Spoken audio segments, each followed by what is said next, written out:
This episode of Around the Layout is brought to you by Spring Creek Model Trains. Family owned for 25 years, Spring Creek is your destination for model trains. Check out springcreekmodeltrains.com for a wide variety of offerings from today's top manufacturers and exclusive products found nowhere else. Whether in Deschler, Nebraska, or at a train show near you, stop in and say wow. To see where they'll be next, visit their website at springcreekmodeltrains.com. Home Shops is pleased to announce the first annual Freelance Forum at the Colorado Rail Proto Meet, September 27th and 28th in Greeley, Colorado. Come join this gathering of freelancers with models on display, clinics, and freelance trains running on the amazing Colorado Model Railroad Museum layout. Bring your railroad's business car and add it to the first ever Freelance Forum office car special. Don't miss out. Register today at corpm.org. For more information on the Freelance Forum and to add quality freelance rolling stock to your fleet, visit homeshops.net. From trackside to roadside and wherever you'd see a sign, Scale Signs has it all. With over 1,400 offerings in N, HO, S, and O scale, Scale Signs has the largest collection of fine scale signs on the planet. Come see the details that bring your models to life on their website, scalesigns.com. ATLP Extra is our monthly newsletter delivered right to your inbox each month. Sign up for free at atlpextra.com.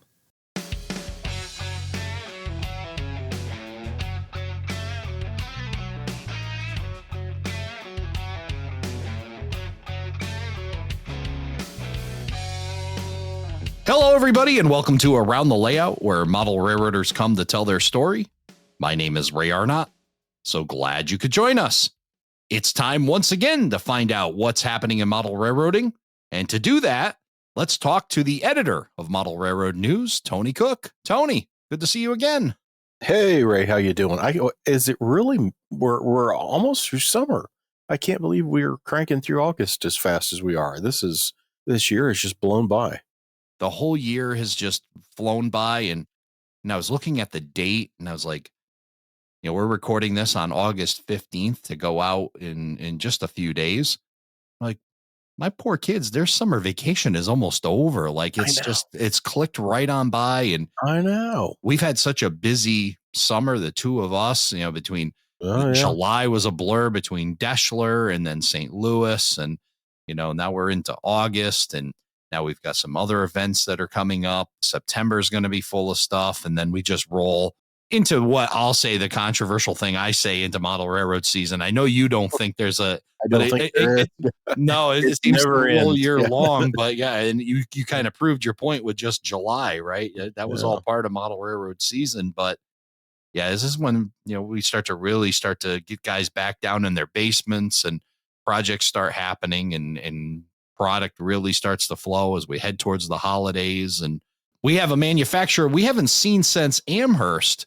That seemed like it was just, I don't know, a few months ago, but it was about 7 or 8 months ago now. Exactly. So way too long, but coming back to the show once again, Matt Stern from Bachmann Trains. Matt, good to see you, my friend. Good to see you too. And Matt, you guys, we talked about all the traveling and stuff. I think I see a lot of the stuff you guys have done. I know you're in San Diego for part of that new commuter model that's coming out for HO, but weren't you in the UK too this year? I was, yeah. No, that was a personal trip. That was not a business trip. Okay. But and I did actually. I wanted to visit Bachmann, UK while we were there, but it didn't work out time wise. Oh. But yeah, I was in the UK. We as Bachmann, we went to California for the World's Greatest Hobby Show, and then we were in Michigan just a few weeks ago for the NMRA National Train Show, and we didn't make it to St. Louis this year. We're hoping we'll be back again next year. But yeah. Always somewhere. Exactly. You were saying, Ray, about being model railroading season and, a lot of folks looking for projects to get started on. The guys at Bachmann are building a model railroad. We are, yeah. Yeah, Matt has shared a couple of pictures with me. So, Matt, I mean, I've seen before, in fact, when we've done live shows, you and I think it's always been your railroad when you've shown samples of new models. Tell us what this project is. I know it's HO scale, but this is going to be at Bachmann in Philadelphia. Yeah, so for the majority of our photography we've been doing in house for our ads and stuff like that, we do have layouts that we've been using on site.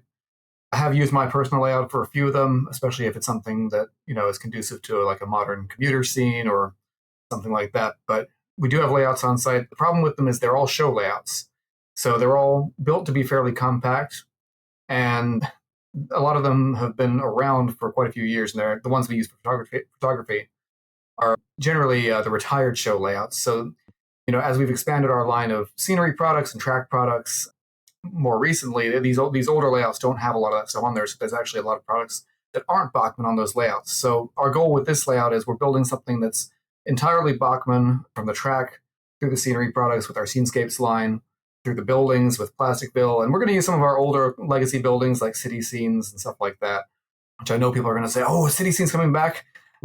Not right now. I would love to see that happen, believe me, but we'll be using them on the layout, but maybe one day. But yeah, so it's the goal of the layout will be not only to showcase our models on a scene that's actually built with Bachmann products, but we're going to be doing a video series on our YouTube channel to basically take people along in the process and show them how to build a layout in general, and of course, how to build a layout using Bachmann products. And that's when you talk about the what's the branding on the scenery items? Bachmann, Scenescapes. That's something I will forget that, Ray, I like to think of myself as somebody that basically I don't have to go open the PDF. I just have to think about what's in the Bachmann catalog, anybody's catalog, and start flipping through it. But I'm always surprised. And I just picked up, I'm trying to think where I picked one up. I picked up a 2025 Bachmann print copy because I keep a row of those in my bedroom where I have like my library of stuff just for reference to grab. And so I always want a print copy handy. And I just finally picked up one of the 25s, and that's always throws me at first. I forget all of the neat stuff, the scenery products that are in that line. And it doesn't seem like it's been around that many years, but there's quite a bit of stuff. Yeah, we've got everything from, we've got trees. Actually, funny internal ongoing conversation we have is we list our trees in different scales. We have HO scale trees, O scale trees, and N scale trees. But the counter argument is, can you really scale a tree? Because right. No scale tree is just a much larger HO scale tree, and an N scale tree is like a bush for HO scale. Mm-hmm. But yeah, we have trees, various different types of trees, like everything from evergreen trees to deciduous to even palm trees actually joined the line recently. Got scenery tufts like flowers and small shrubbery and stuff like that.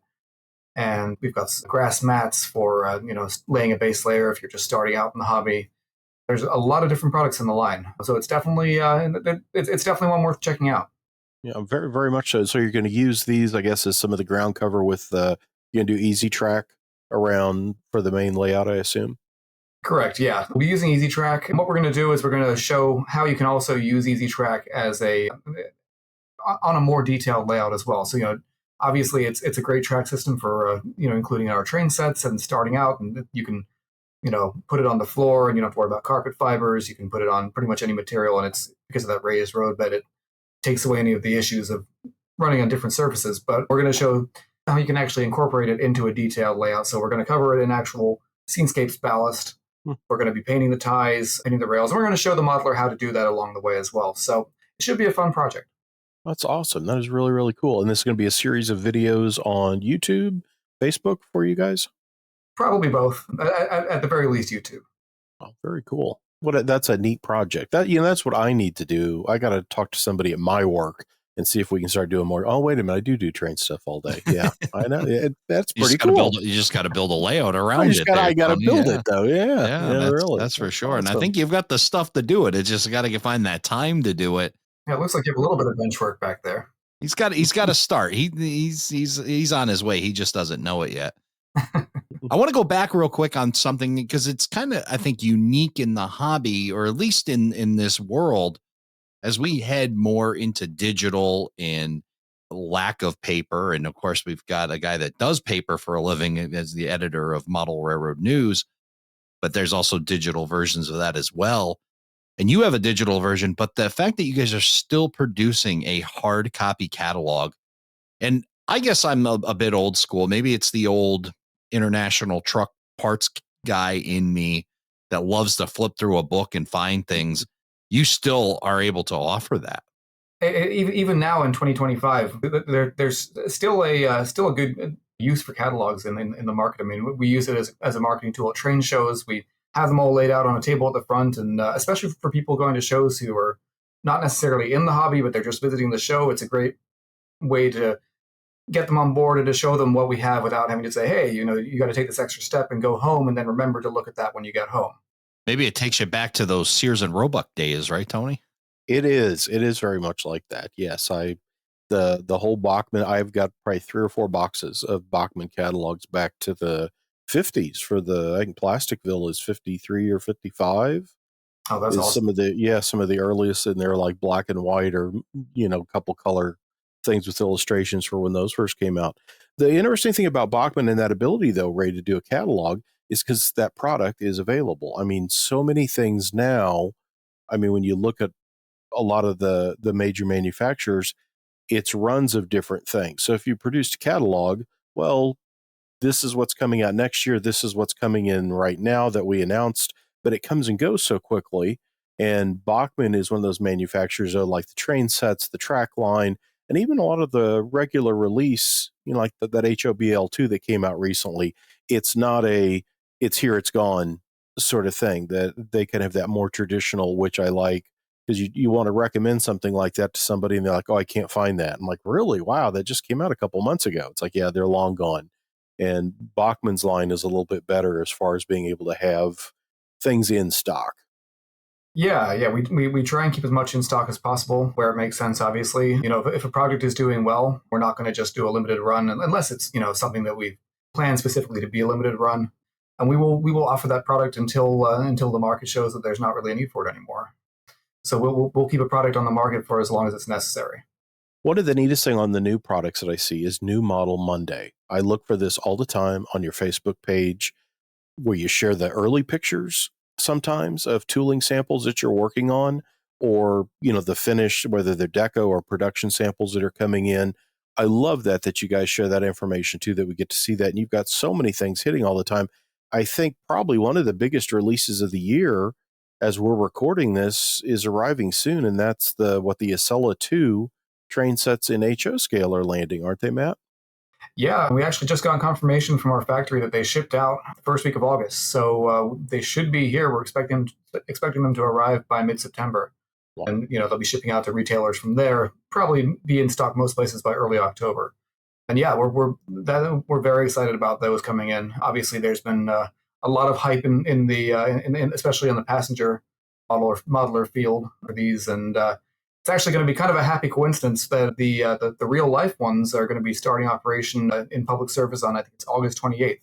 So I was going to say you're kind of like right with them, or just slightly behind them, right? Yeah, that's pretty wild to be able to time it that way.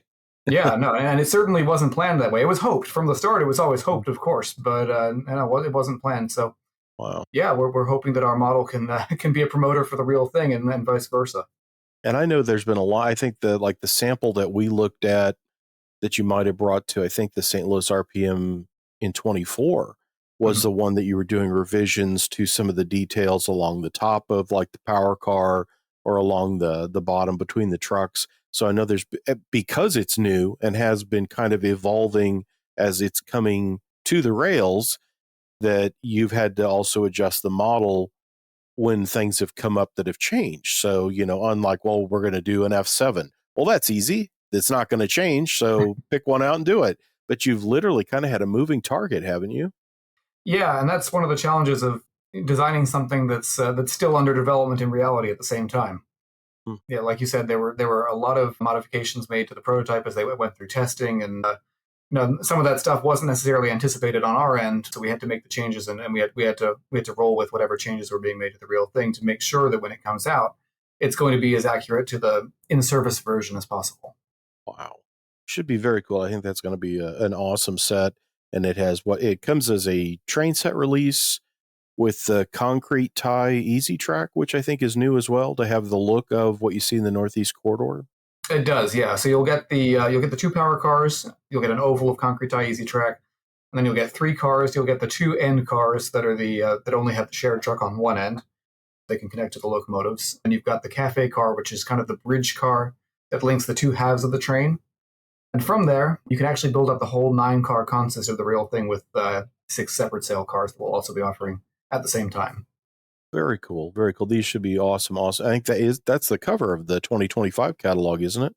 So that was the cover of the 2024 catalog. Oh, okay. 2025, we had the Hudson, which is another one. Oh, of course. Another, yeah, again. Wow. I mean, I was on a show with Tyler and Matt recently, and Matt said something really interesting about Bachmann's line, and that is they basically cover the modeler from entry level, the train set stuff, up through like Spectrum products.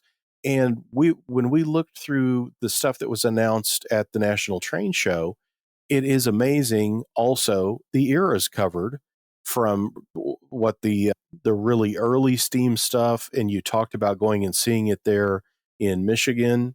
That one, it's not the John Bull, the DeWitt Clinton. DeWitt Clinton, I'm sorry, is coming back. And then you turn the page, Ray, and it's brand new, that San Diego commuter car that we were talking about, which is a whole new thing for Bachmann doing an HO. And if you would tell us a little on that, Matt, it's a 3-unit set, and this is a light rail, like this is a commuter thing that'll have 4 different cities represented of modern, and I think is it a Siemens prototype? I think it is, isn't it? It is, yeah. So that's the Siemens S70 light rail vehicle. We actually did a soft announcement. It's back in 2019 for our entire range of Siemens products when we started working with them. So this was actually one of the first products that we announced would eventually be part of the range, and we're at the point where we're able to produce it now. We, when we made that first announcement, we said, we were going to produce the SC44 Charger locomotive, the mainline passenger rail car. At that point, it didn't have the name Venture Car, but it would become the Venture Car. And then we produced the S70 light rail vehicle. Now, little did we know at the time, of course, that the SC44 Charger would then evolve to the ALC42 Charger and the SCV42 Charger for Via Rail. And all these models kept coming that, we kept on cycling through, and we wanted to bring these out as they came out. So unfortunately, the S70 kind of got put on the back burner for a little bit as we went through all of these, and of course the Venture Cars as well. But we're at a point now where we're able to introduce it, and this will actually be the very first modern light rail vehicle specifically for the North American modeling market. So we're very excited about that. There's a fair number of European prototypes out there that you can find if you look hard enough. But the last time a U.S. prototype was done was, I believe it was in the 70s or 80s with IHC. So this will be the very first one for the modern modeler, and of course up to the modern modeler's expected level of detail as well. And what they're showing here on the website is look like you're covering 4 areas. You got the Charlotte area, you got the Utah Transit Authority, you have the Houston Metro Rail, and the San Diego Trolley as well. Yeah, we tried to get a good spread of where they are operating across the whole country to appeal to people, obviously, in different markets. These are also some of the most popular operations for transit fans in reality as well, to go out and photograph and experience. So wanted to reflect that in the first run as well. Obviously, no disrespect to any of the other agencies out there. We know there are more that people are really interested in, and we do hope to do more in the future. But this is what we'll do for the initial run. And something else that we're trying to do is making sure that all the prototypes are accurately reproduced. So we're doing 2 different body styles for this to reflect the 4 operators. 2 of them have one body style, 2 of them have the other body style. So what that will involve is having a different cab configuration, a slightly different length of the model, and some differently configured pieces on the roof. I believe the Salt Lake City has 2 pantographs on the roof, whereas San Diego only has 1 pantograph. So it'll be stuff like that. What a neat thing. I mean, it's a different, and that seems to be a category that, as Matt said, there was, I'm trying to think of it. I don't know if I have, it was either, AHM or IHC made something. American GK back in the 70s did the first BART cars, that then Walthers inherited that tooling. And I think they had a Washington, D.C. Metro or something too. But this kind of stuff it's train stuff. But when you think of all the train stuff that gets made, this is a sector category of prototypes that we don't see that much of. And yet, as I'd mentioned to Matt, it's more and more something people see every day because they're in cities. You're passing them, going back and forth on the highways because they usually are like between lanes of a highway, or they're in, shopping areas or like airports or downtowns. So you see them all the time. So it's again, that's what we like to reproduce, is the stuff that we see all the time. And this is a common element. You almost have to think of a city that doesn't have some kind of light rail service. They all do now. So yeah, what a neat thing.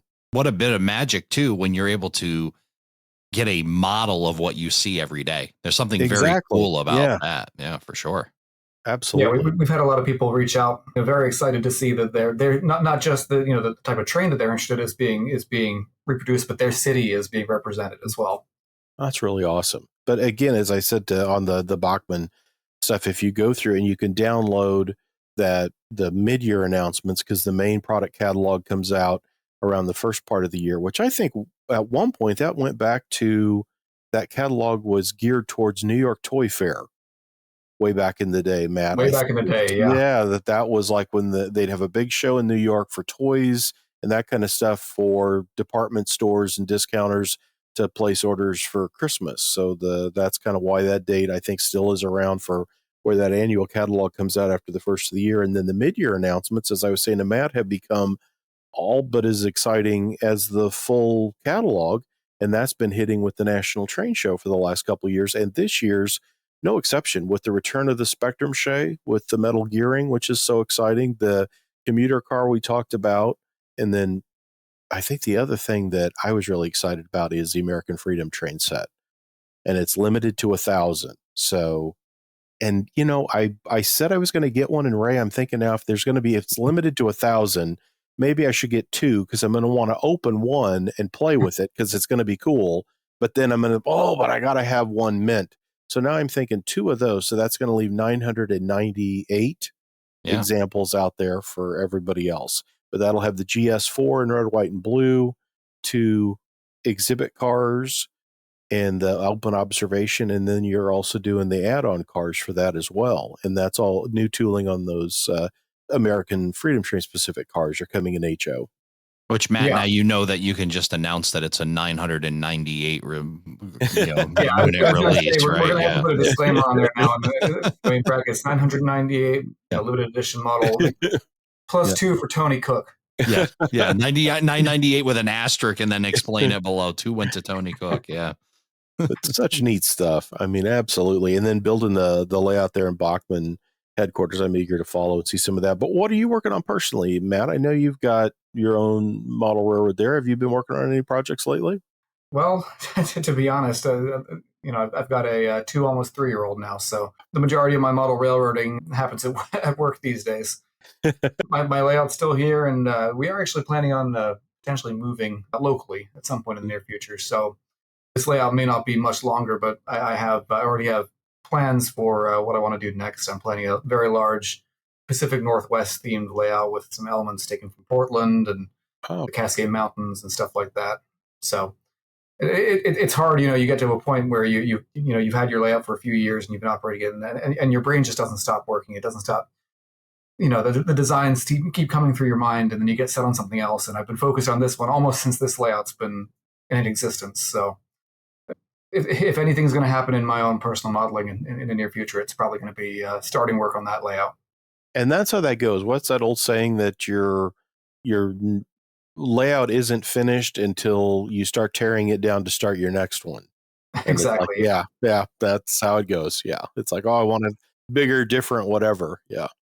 As busy as you are, it sounds like a good reason to start a layout at work.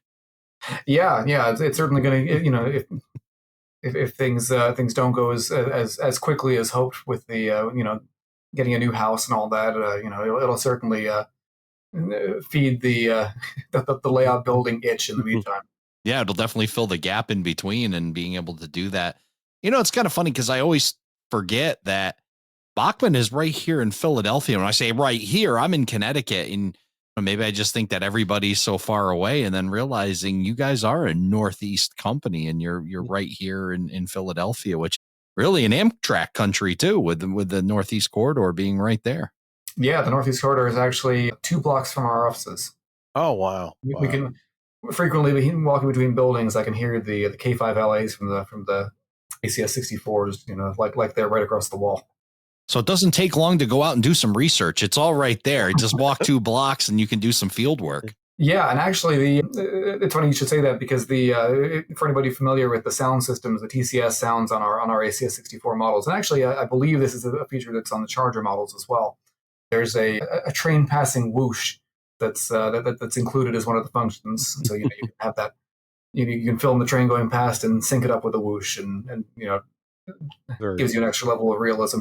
Those were actually all recorded, just blocks from our office right there on the Northeast Corridor. Oh, wow. Awesome. Yeah, very That's cool. awesome. Very cool. So what else is new at Bachmann Trains? Yeah, so as Tony was saying, we did just announce our 2025 mid-year announcements, and in addition to the S70 light rail vehicle and the Freedom train, we're reintroducing the Shay, which is probably one of our most requested reintroductions since we stopped. I believe the last run finished in around 2010. And that one had Soundtrack Tsunami. This will actually be Soundtrack Tsunami 2, so it'll be an upgraded sound system. But the biggest piece of news with it is that we're doing it with metal gears. So, if you're planning on purchasing one of these Shays, you will have a long-lasting, very smooth-running locomotive. It's going to be totally overhauled internally, and we're also doing some new paint schemes as well. So we're doing one paint scheme that we've done in the past, which is obviously the locomotive that the prototype of this specific Shay is based on, which is Cass Scenic Railroad number 5. We are doing that in an updated version of the Cass Railroad paint scheme to reflect how it looks right now. So if you did have one of the previous models, there's still a reason to get the new one. And we're actually focusing more on Western roads in this one than in Eastern, which as we've done previously. So we've got, I believe it's called, I got to reach for the catalog here. We got Clear Lake Lumber Company, and I should know the name because this is the one I want to buy. But yeah, Clear Lake Lumber Company number 2. That's actually a Pacific Northwestern Shay. So that'll fit right in my future layout plans. We're also doing Pickering Lumber number 12, which was from California. And that's a cool one because that one is red. Yeah. When I was browsing through, boy, that just pops right out. Doesn't it? Oh, yeah. As I mentioned, I had a handful of emails of people saying, is that real? It's like, I would like to have that, but was there really? And it wasn't it, Matt? We talked about that the other day, and you said that is a prototypical paint scheme.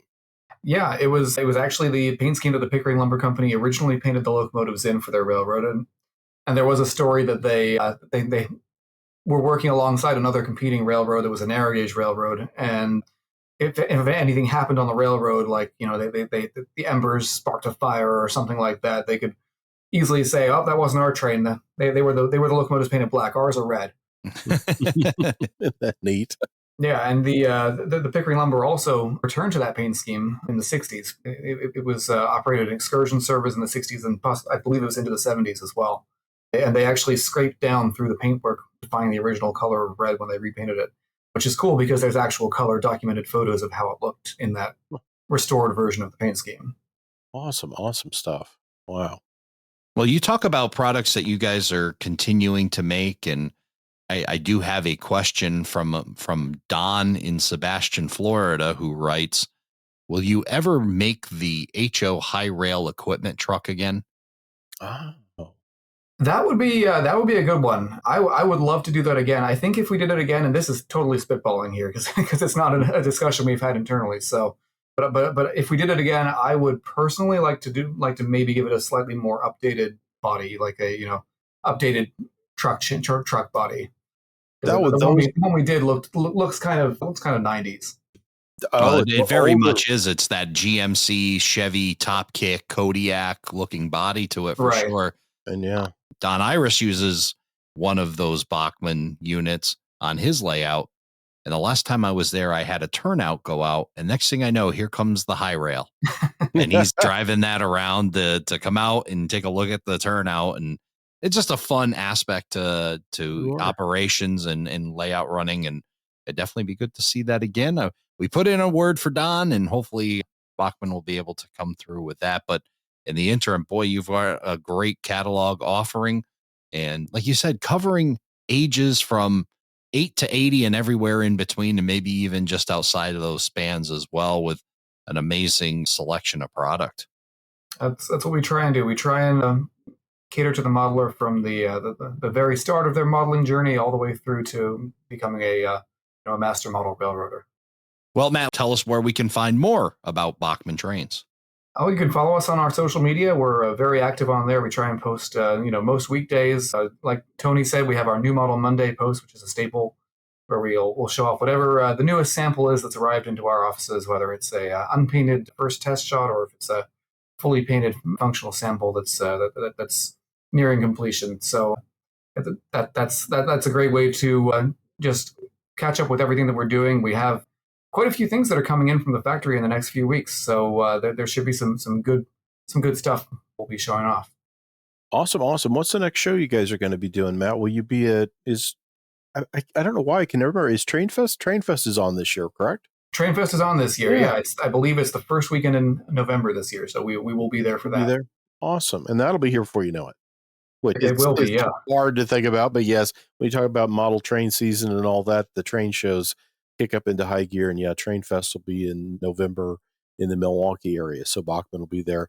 Bachmann is always fun to see at all the train shows because you set up all the shelves and have all the different scale models, and you always have operating layouts out and everything. So the Bachmann display is always a fun piece with lots of folks that show up to look at all the neat trains. So neat stuff, Matt. And of course, you can check out bachmanntrains.com, and we'll share all the links for the items we talked about on our website, aroundthelayout.com/180. Matt Stern from Bachmann Trains. Matt, great to see you again, and look forward to seeing you at a train show down the road. Absolutely. Thanks for having me on.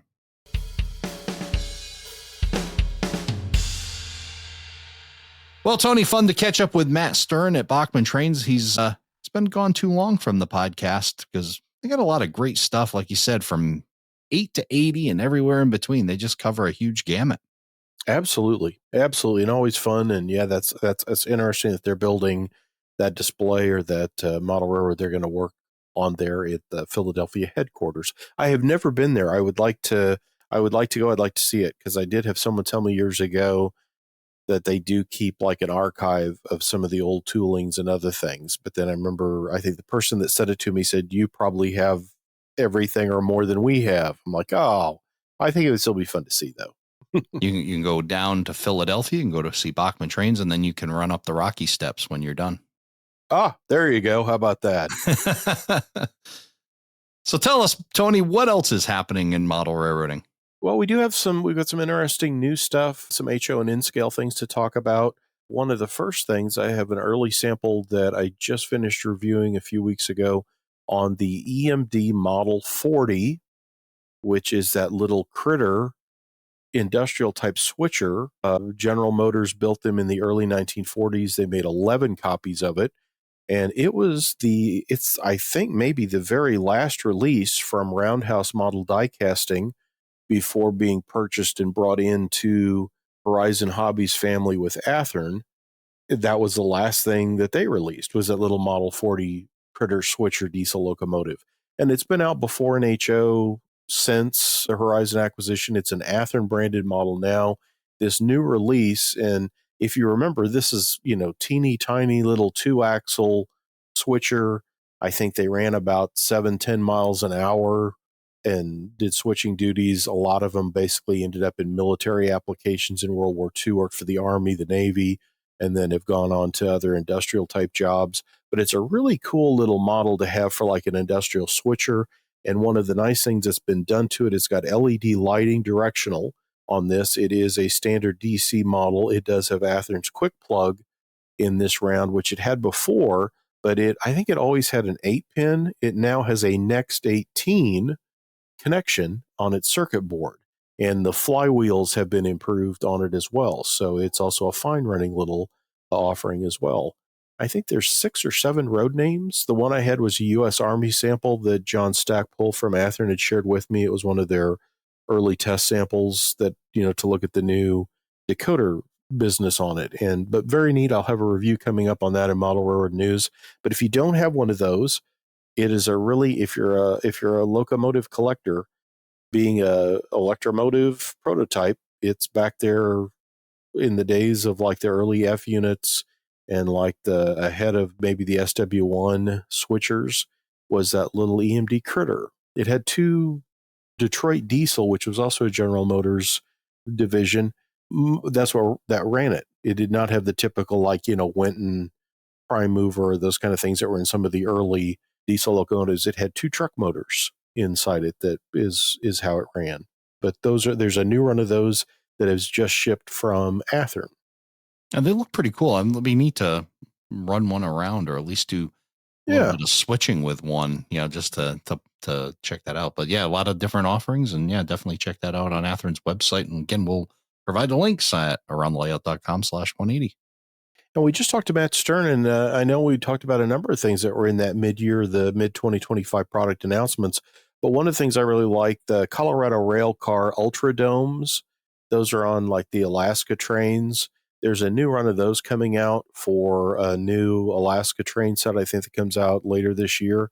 And that's a lighted, like bi-level car. I think they're actually even taller maybe than Superliners. They have limited places that they can operate due to their clearances, but that was built by Colorado Rail Car. It's an Ultra Dome. There's an A car and a B car. There's 2 styles to it. And those will be offered, I think, in 4 different named cars for the Alaska stuff. And that comes out later this year. And then also, Matt was talking about how that S70 commuter car that they're finally bringing out was kind of delayed due to some of the various chargers that have been showing up from Simmons. And that's another thing that's landing in that new product announcement set, is there's a dual diesel electric version of the chargers, and Bachmann is doing it, and it's included in there as well. So it's kind of like a modern day FL9. Remember those that New Haven had built with, it was basically a diesel, but then it had a shoe on one of the trucks and could run electric for the areas to get in and out of like the stations in New York. And so this is kind of the modern version of that. And that's in that new announcement. And that all of that, those 2 items, the Colorado Rail Cars, that dual electric diesel version of the charger, you can find all these things by going to Bachmann's website. And generally, I think there's a catalog or like literature tab someplace that you can download and get both the main catalog for the year, and then these mid-year product announcements too are available online. I had the 4 Colorado Rail Ultra Dome cars in front of me, and I would tell you the 4 names, but 3 of them I would completely botch.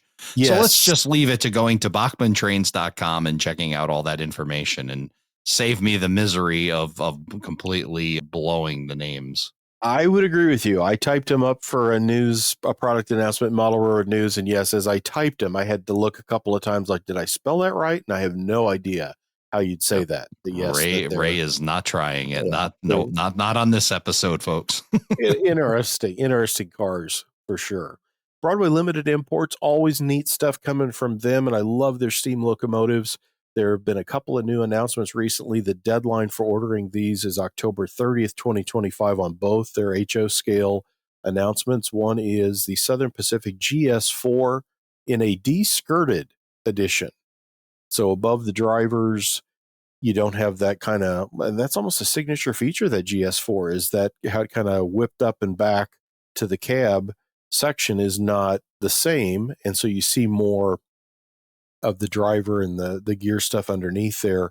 That de-skirted or later edition GS4s coming out. There are some regular skirted GS4s in the run, and Train World also has, I think, 1 or 2 Western Pacific, because remember, I think Western Pacific had GS6s maybe that were similar.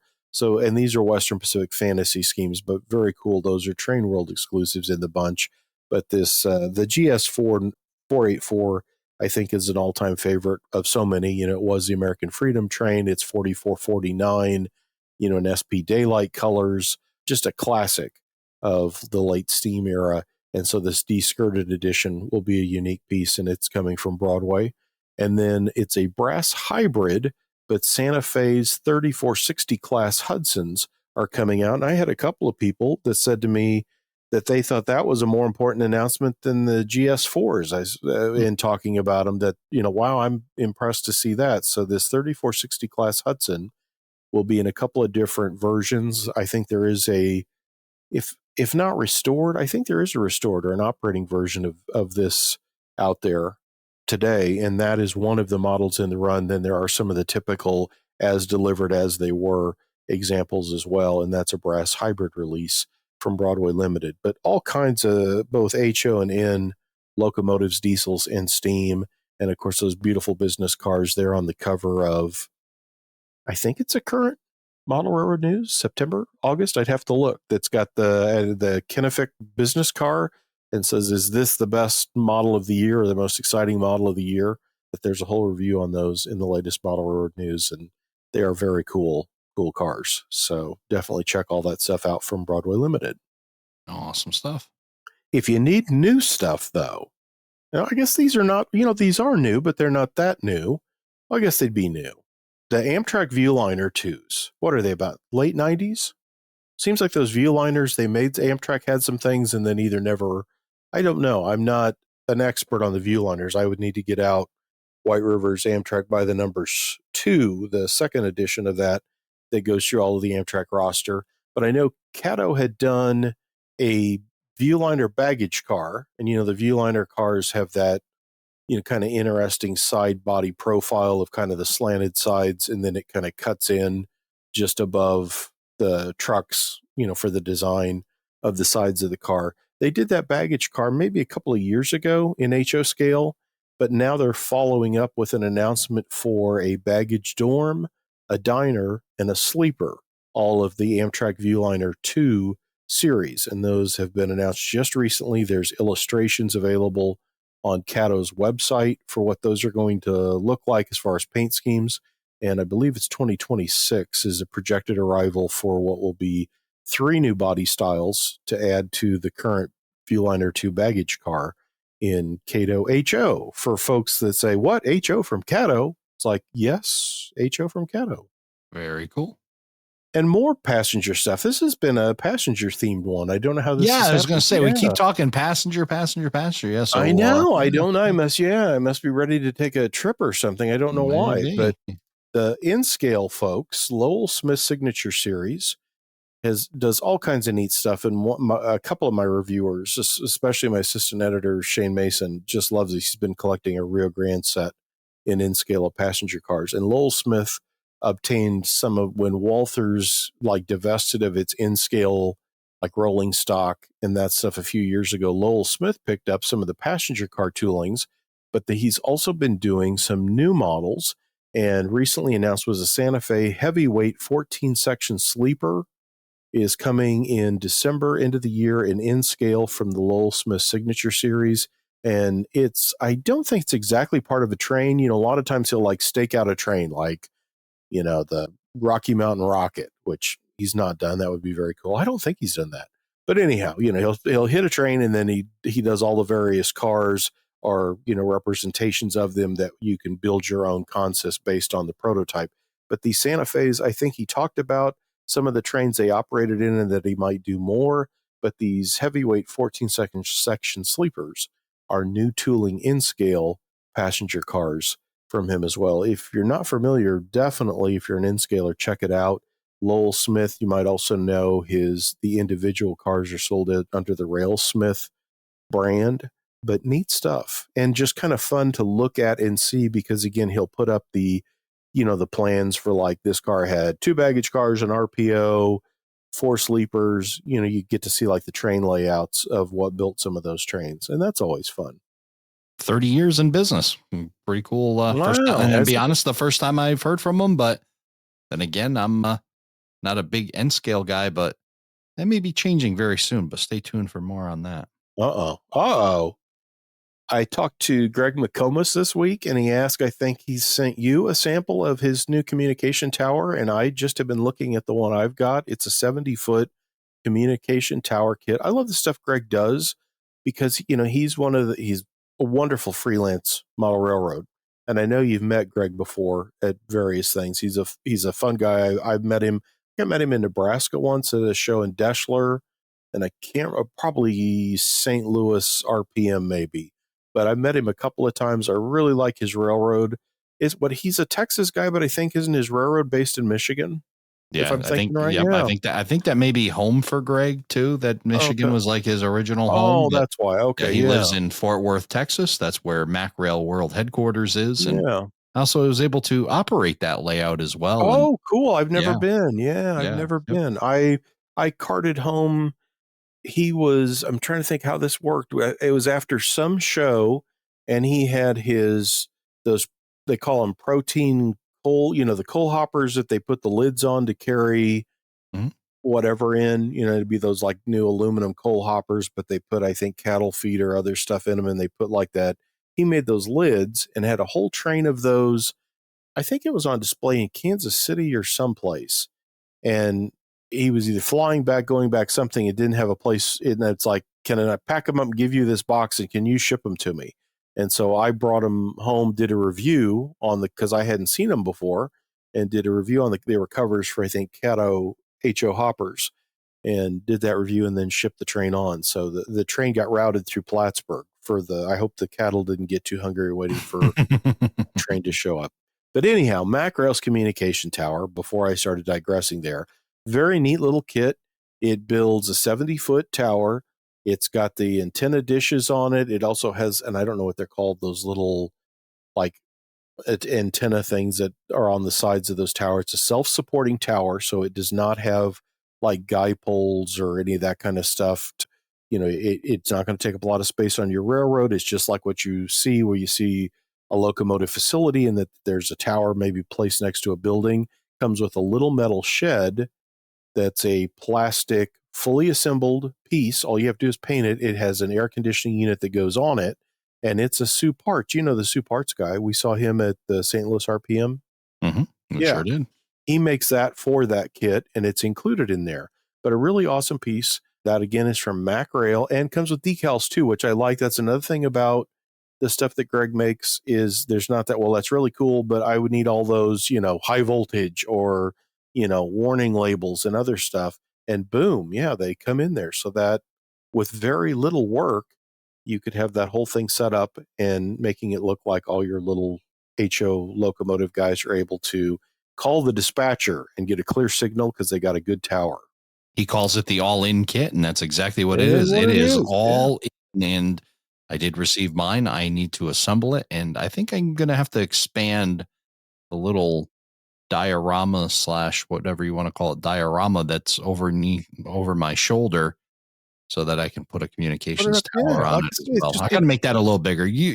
Tony can see it because we're sharing video. You won't be able to see it on the audio podcast, but you'll definitely see I have a little bit more room back there. I think I got to make it longer and a little bigger to try to put a little more action on it. And it definitely will need a communications tower on it as well. So, and I think I'm actually going to build it. I think, you know what Greg said to me? He said something about it's really easy to build. And he goes, well, or Shane can build it for you. He knows you. And again, at first I'm like, hey, and then it's like, oh, well, no, yeah.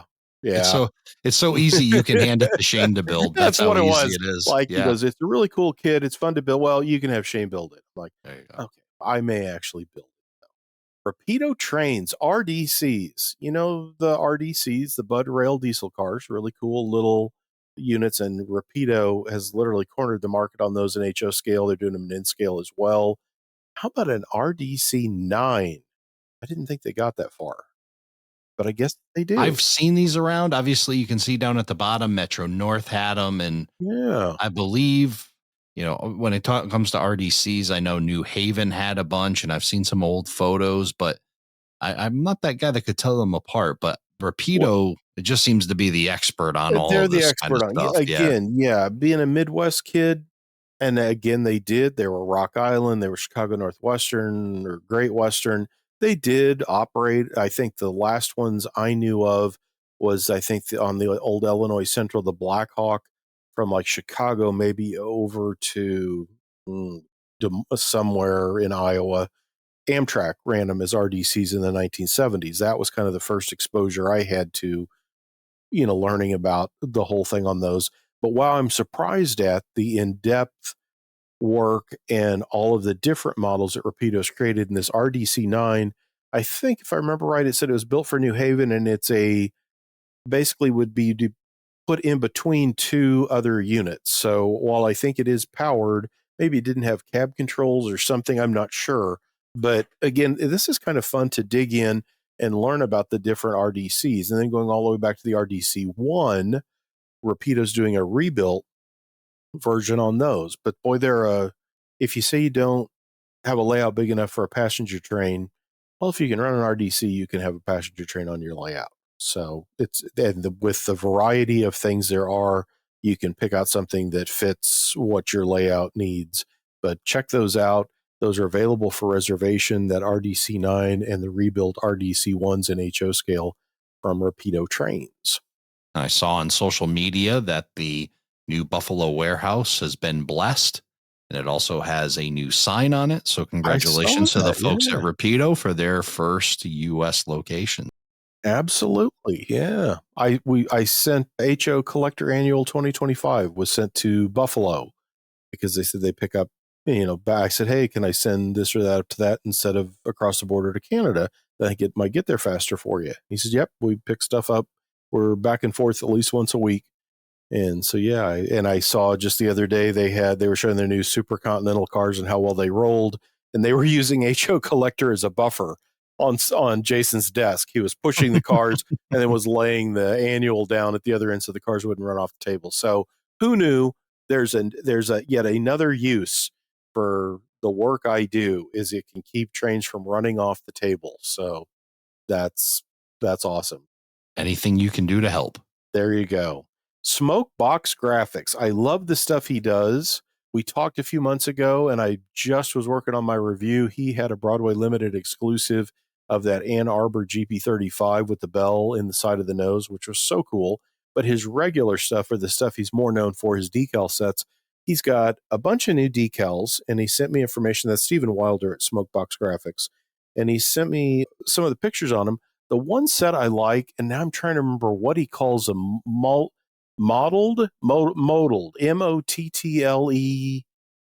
or something, because in the email back I said, oh my gosh, you've added a new word to my vocabulary here.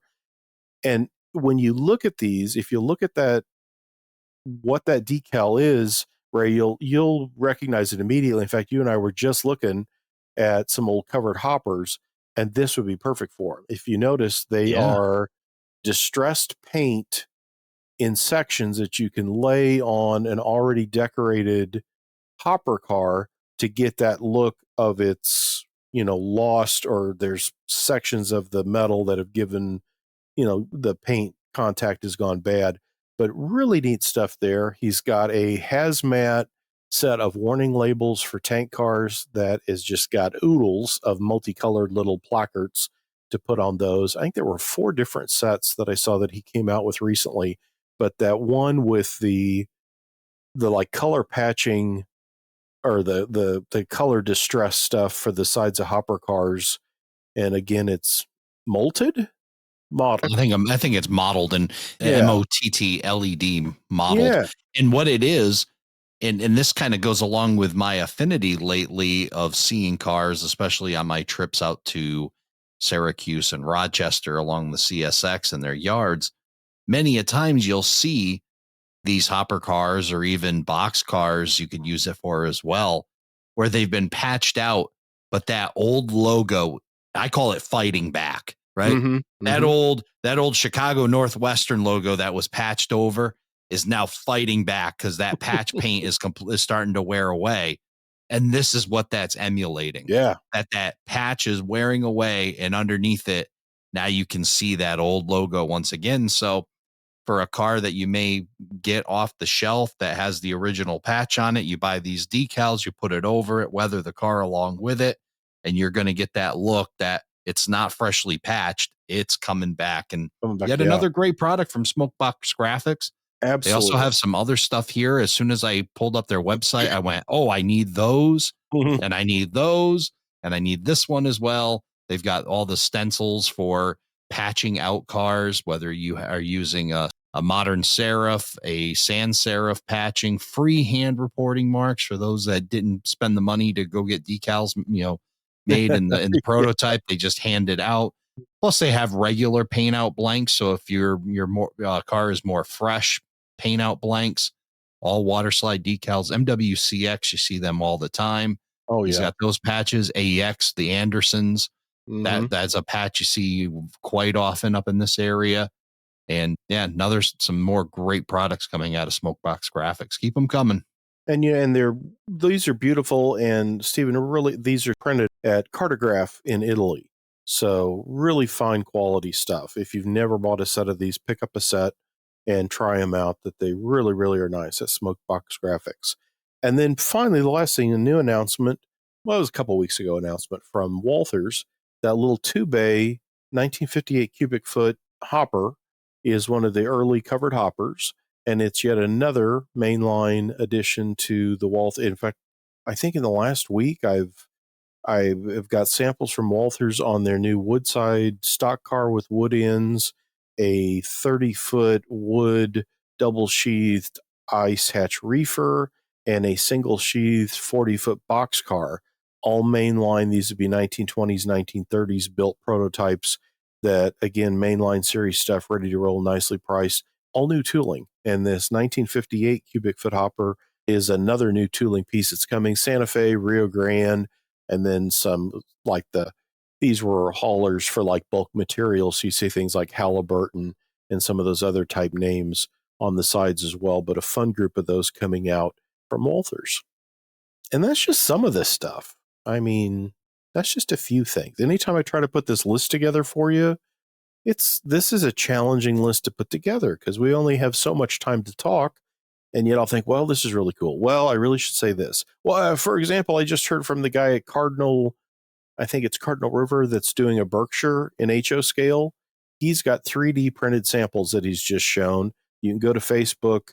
I think it's Rob Perez is his name, is behind the Cardinal River, Cardinal Rail. I don't know if I'm saying it right. I should have it in front of me. I shouldn't make this mistake.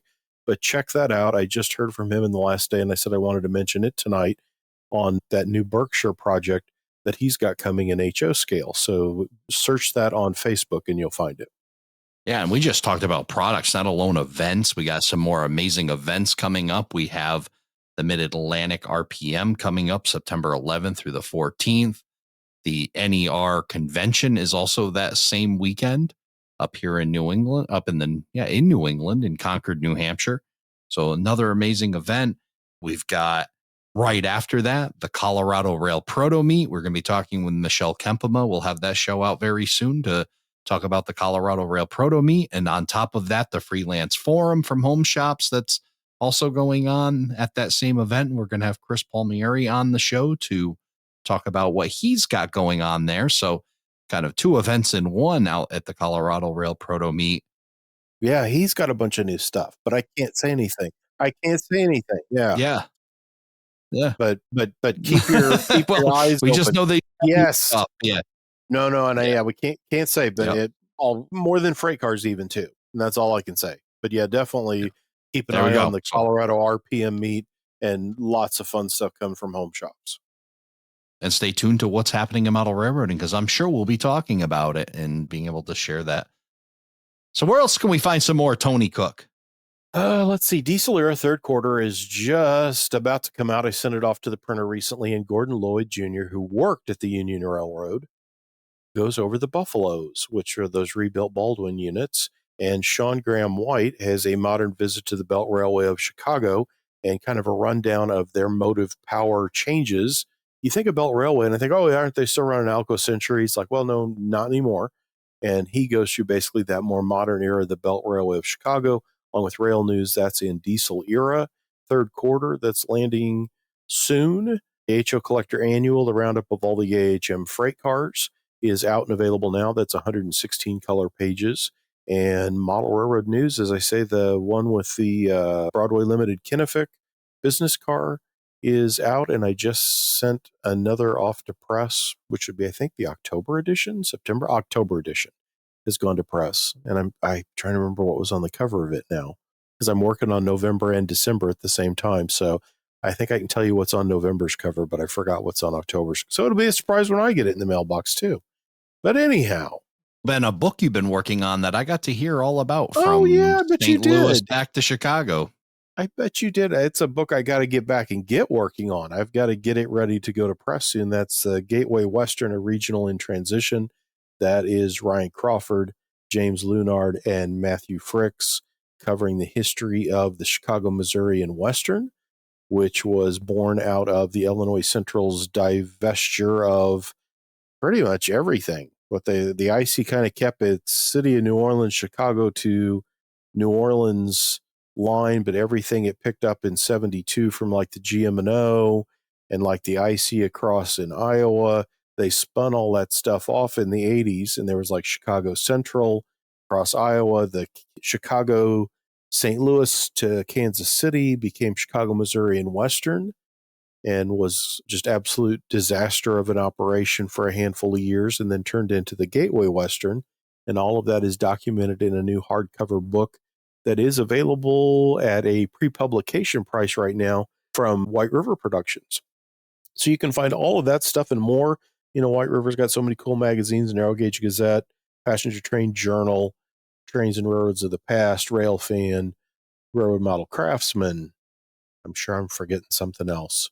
But And so many more. So many more. Yeah. Shop.whiteriverproductions.com.